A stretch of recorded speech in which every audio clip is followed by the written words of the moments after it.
بسم اللہ الرحمن الرحیم الحمد للہ رب العالمین الصلاۃ والسلام علی رسول الامین۔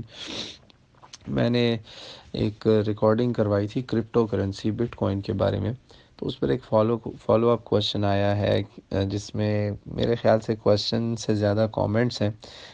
بھائی نے کہا ہے کہ یہ ایک خطرناک معاملہ ہے، اس میں مسلمان پھنستے جا رہے ہیں اور بہت تیزی سے یعنی عارضی فائدے کو دیکھ کر لوگ اس میں جا رہے ہیں، اور حالانکہ ان میں ان کو معلوم نہیں ہے کہ یہ کیا چیز ہے، اور ایسی چیز میں پیسہ لگانا جس کا وجود ہی نہیں ہے تو اس کی مطلب کیا حقیقت ہے، تو کیا یہ جوئے میں تو نہیں آ جائے گا۔ تو بات یہ ہے کہ دیکھیں، اللہ تعالیٰ نے نا ہمیں دین میں ایک بہت اہم حرمت ہے ہم پر، ایک چیز ہے جس کی پابندی ہے، وہ ہے کہ جس چیز کو اللہ نے حرام نہیں کیا، اللہ کے رسول نے حرام نہیں کیا، دین کے شارع نے حرام نہیں کیا یا حلال نہیں کہا، تو ہم اس کی حرمت پہ جو ہے نا وہ فتویٰ نہیں لگا سکتے۔ وَلَا تَقُولُوا لِمَا تَصِفُ أَلْسِنَتُكُمُ الْكَذِبَ هذا حلال وهذا حرام لتفتروا على الله الكذب ان الذين يفترون على الله الكذب لا يفلحون۔ اور بھی بہت ساری جگہوں پر اللہ تعالیٰ نے اس مضمون کا تذکرہ کیا۔ یہ میں نے سورہ نحل کی ایک آیت پڑھی، اور جگہ بھی اس طرح آیات آتی ہیں کہ ہم حلال حرام کا فیصلہ بڑا خطرناک معاملہ ہے۔ تو دیکھیں، اس کا اگر جوا بالکل یہ ثابت ہو جائے نا، تو پھر تو ہم واقعی یہ جوا تو حرام ہے، تو ہم کہہ سکتے ہیں جی کسی چیز کے ساتھ کیونکہ ایک نئی چیز ہے نا، تو اس کو کمپیئر کریں گے تو پتہ چلا کہ یہ تو پھر حرام ہوگی۔ اب اگر نئی ہر چیز حرام ہے تو پھر تو اس لحاظ سے میں نے جیسے پہلے بھی کہا، میں یہ دوبارہ دہرا رہا ہوں کہ پھر ڈالر بھی حرام ہے، یورو بھی حرام ہے۔ یہ تو وہ کرنسیز ہیں جو گولڈ بیکڈ بھی نہیں ہیں، ان کے پیچھے سونے کی بیکنگ بھی نہیں ہے۔ باقی جو پیپر کرنسیز ملکوں کی ہیں، ہر ملک کی کرنسی کے پیچھے سونے کی بیکنگ ہوتی ہے، اور جتنی وہ بیکنگ کم ہوگی اس کی قدر جو ہے وہ کرنسی کی گھٹتی جائے گی۔ یہ دیکھیں، بڑے تعجب کی بات ہے کہ ہم بینکنگ کا جو مافیا ہے، ان کی ایکسیپٹڈ کرنسیز یا گلوبل ٹریڈ کرنسیز جو دنیا کے ملکوں نے جن پہ اتفاق کیا ہے، ایک سمجھے زبردستی ڈنڈے کے زور پہ منوایا جا رہا ہے کہ ڈالر کو اپنا مانو سب کچھ یعنی وہی بات ہوگی نا، عبد الڈالر والا حال ہو گیا۔ وہ حدیثوں میں عبد الدینار اور عبد الدرہم کا ذکر ہے نا، تو اب اس وقت جو ہے نا دنیا وہ عبد الڈالر بنی ہوئی ہے۔ تو اس کے لیے نا ہمیں یہ بات ذہن میں رکھنی چاہیے کہ اگر کرپٹو کرنسی کو ہم حرام سمجھتے ہیں، پھر ڈالر کو بھی حرام سمجھیں۔ ڈالر بھی ایک طرح کی ایک ببل ہے، ورچوئل کرنسی ہے۔ جہاں تک جوئے کا تعلق ہے، نہ تو کرپٹو کرنسی کا جوئے سے کوئی تعلق ہے، ٹھیک ہے نا۔ اگر قطعی تعلق ہوتا تو ہمارا دماغ تھوڑی خراب ہے کہ میں منہ اٹھا کے جو ہے ایک حرام چیز کو جو قرار دوں جائز، نعوذ باللہ، میں کون ہوتا ہوں؟ تو یہ ذہن میں رکھیں، نہ اس کا جوئے سے تعلق ہے کرپٹو کا، نہ ہی ڈالر کا جوئے سے تعلق ہے۔ ان کا تعلق ہے کسی اور چیز سے، وہ دولت جو کہ حقیقت میں ایک معراج ہے۔ یہ بھی معراج ہے، ڈالر بھی معراج ہے۔ جس دن یہ ڈالر کا غبارہ پھٹ گیا تو یہ ڈالر والوں کا بھی وہی حال ہونے والا ہے جو بٹ کوائن والوں کا حال ہو سکتا ہے۔ دونوں میں بس ایک ہی بنیادی فرق ہے، ایک کرنسی نے بینکنگ مافیا سے علیحدہ ہو کر ایک شراکت داری والا سسٹم بنایا کہ جس میں اگر پوری دنیا میں لوگ آزادانہ طور پر ایک ایسے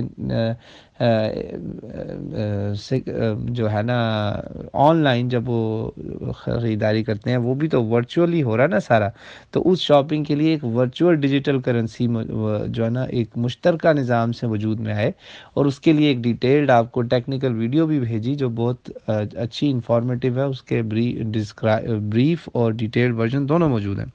تو وہ ایک لوگوں نے باہمی ایک سمجھیں کہ اشتراک سے ایک چیز پیدا آئی جس میں اشتراکیت کا عنصر ہے کہ ساروں کا اس میں ایک کامن انٹرسٹ ہے، اور سب سے بڑا کامن انٹرسٹ یہ تھا کہ اس کے پیچھے کوئی بینک نہیں تھا۔ اور یہ بٹ کوائن جو ہے نا، میں آج سے نہیں اس کے بارے میں جانتا، یہ تب سے ہم جانتے ہیں جب یہ لانچ ہوا تھا، اور وہ اصل میں اس کا پہلے بھی میں بتا چکا ہوں کہ وہ جاپنیز آدمی نہیں ہے، وہ یو ایس کا ہی کوئی بندہ ہے، زیادہ امکان یہی ہے۔ تو یہ بڑی دیر سے چل رہی ہے، آن لائن شاپنگ ہم لوگ کرتے ہیں باہر کے ملکوں میں جو رہتے ہیں۔ میں آپ کو بتا رہا ہوں کہ آپشن آتی تھی کہ آپ فلاں طریقے سے پے کریں، فلاں سے یا بٹ کوائن سے. آپ کے پاس شاپنگ کے اندر یہ چوائس آتی ہے کہ آپ نے پیسے کیسے دینے ہیں. تو دیکھیں میں نے تو پہلے ہی کہا کہ مجھے یہ ناپسند ہے، اس میں بہت سارے لوپ ہولز ہیں، اس میں دھوکے کا بھی بہت خطرہ ہے، کافی ساری چیزیں ہیں. مگر ایک طرف آپ کے پاس سودی نظام ہے جس کے ذریعے آپ کے میرے سب کے پیسے گندے ہوتے ہیں. جب آپ بینکوں میں رکھتے ہیں آپ پیسے، تو آپ کا پیسہ آپ کو بھی پتہ ہے، مجھے بھی پتہ ہے کہ کہاں استعمال ہوتا ہے. بینک اس سے پیسہ کماتا ہے، اس سے سود جنریٹ کرتا ہے. اسٹاک مارکیٹس میں بھی یہی حال ہو رہا ہے. تو دوسری طرف ایک کرنسی ہے جو کہہ رہی ہے کہ نہ تو یہ اسٹاک مارکیٹ کی طرح اسٹاکس کے ہاتھ میں جائے گی، نہ یہ بینکنگ کی دنیا میں جائے گی. مگر در حقیقت میں آپ کو بتاؤں، بٹ کوائن کی ابھی ہوئی ہے ہائپ کریٹ. یہ ہائپ کریٹ اسی لیے کی جا رہی ہے تاکہ اس کی اتنی ہائپ ہو، جب یہ ہائپ ایک دم ٹوٹے تو اس کی قیمت گرنا شروع ہوگی تو لوگ پھر اسے چھوڑ جائیں گے، یا پھر اس کو بھی بینکنگ نظام کے انڈر ریگولیشن، بس وہ ریگولیشن کرنی ہے تو یہ بینکنگ نظام کے نیچے آ گیا. آپ دیکھیں گے کہ اسی کو پھر علماء فتوے دینا شروع کر دیں کہ ہاں ہاں ہاں بسم اللہ بسم اللہ جائز ہوگی. تو اس لیے ہمیں کوئی ذاتی مخالفت نہیں ہے، نہ کوئی مجھے شوق ہے، نہ تو مخالفت ہے، نہ ہی مجھے کوئی خوشی سے میں کہتا ہوں کہ اس کو استعمال کریں. مگر بھائی جو ڈالر اور یورو استعمال کرتے ہیں وہ کون سے دودھ کے نہائے ہوئے ہیں؟ تو آپ اس کو بھی تو سوچیں نا. وہ تو زیادہ اس میں کرپشن انوالو ہے. اس میں صرف مسئلہ یہ ہے کہ یہ ایک نئی چیز ہے اور عوام الناس اس میں یوز ٹو نہیں ہے. تو میں اس کے بارے میں الحمدللہ مجھے اس کا جو پتہ ہے میں نے اس کے حساب سے جواب دیا. مگر میں یہی کہوں گا کہ جس کو نہیں پسند، جو نہیں اس کو خریدنا چاہتا، اس میں انویسٹمنٹ کرنا چاہتا، اور میں نے یہ پہلے بھی کہا اور میں پھر دہرا رہا ہوں، میری پہلی ریکارڈنگ سنیں، اس میں نے یہ بات کہی ہے کہ جو لوگ naan I T back ground کے لوگ ہیں نا، ان کے لیے اس میں ڈیلنگ کرنا مشکل ہوگی. ان کے لیے اسکیم ہونا جسٹ لائک عام لوگ لٹتے ہیں، جیسے لوگوں کے بٹوے چوری ہوتے ہیں، اسی طرح آن لائن بھی چوریاں ہوتی ہیں. اس میں بھی تھیفٹ کا چانس ہے، ڈاکے کا، رابری کا، اس میں بھی چانس ہے.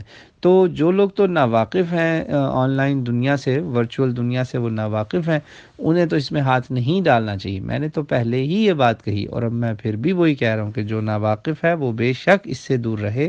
اچھی بات ہے. جس میں شک ہو، ایک تو دین کا کلیہ ہے، دع ما یریبک الی ما لا یریبک. اگر آپ کو شک ہے، آپ کا دل مطمئن نہیں، تو آپ اس میں نہ شامل ہو. میں نے تو یہ کہا کہ آپ ایک تجرباتی طور پہ اگر آپ کو کوئی فائدہ نظر آتا ہے تو آپ جسے کہتے ہیں نا بہتی گنگا میں ہاتھ دھو لیں. بالکل اسی طرح جیسے یورو جب آیا تھا تو لوگوں نے سستے یورو خریدے اور بعد میں وہ مہنگے ہو گئے اور اس پہ انہوں نے پیسے کما لیے. تو اب دیکھا جائے تو وہاں بھی پھر یہ آپ کہہ سکتے ہیں کہ ایک طرح سے جوئے والا ہی حساب تھا. لیکن دیکھیں جوا وہ ہوتا ہے جس میں لوگ، کوئی جیت رہا ہے کوئی ہار رہا ہے، سب کو پتہ ہے جوا کیا چیز ہے. تو اس لیے جوئے کے ساتھ اس کو منطبق کرنا بہت مشکل ہے. اور ہاں لیکن اگر یہ میری رائے کسی کو ناپسند ہو تو آپ بسم اللہ، آپ بے شک اس کو نہ قبول کریں. میں نے جو صحیح سمجھا، جس چیز پہ میرے دل نے گواہی دی، میں نے وہ بات کر دی. آگے عوام الناس کی مرضی ہے، اگر ان کو پسند آ جائے تو بسم اللہ، نہ پسند آئے تو پھر بھی انشاءاللہ ثم الحمدللہ کوئی بات نہیں. انشاءاللہ اس میں ہر کوئی اپنی رائے رکھنے کا حق رکھتا ہے. مجھے جو سمجھ میں آیا میں نے وہ اس حساب سے بات کی. اور یہ پہلے بھی میں بتا دیا کہ بٹ کوائن جو ہے، آج پہلی دفعہ یہ لفظ نہیں میں نے سنا. ہمیں یہ جب یہ لانچ ہوا تھا اس وقت بھی اس کا بہت شور مچا تھا اور ہم یہاں پر ہی تھے، اس ملک میں ہی تھے. اس کا جاپان سے تو نام ہی تھا اصل میں. یہاں میرا خیال ہے شاید سال بھی نہیں گزرا تھا تو اس کے پھر جو ہے ایک بندہ، میں نے اس کا نام پہلے بتایا ہوا ہے، وہ صاحب اس کی پھر بیکنگ میں آ گئے تھے، امریکہ میں، میساچیوسیٹس میں ہے شاید وہ. واللہ عالم.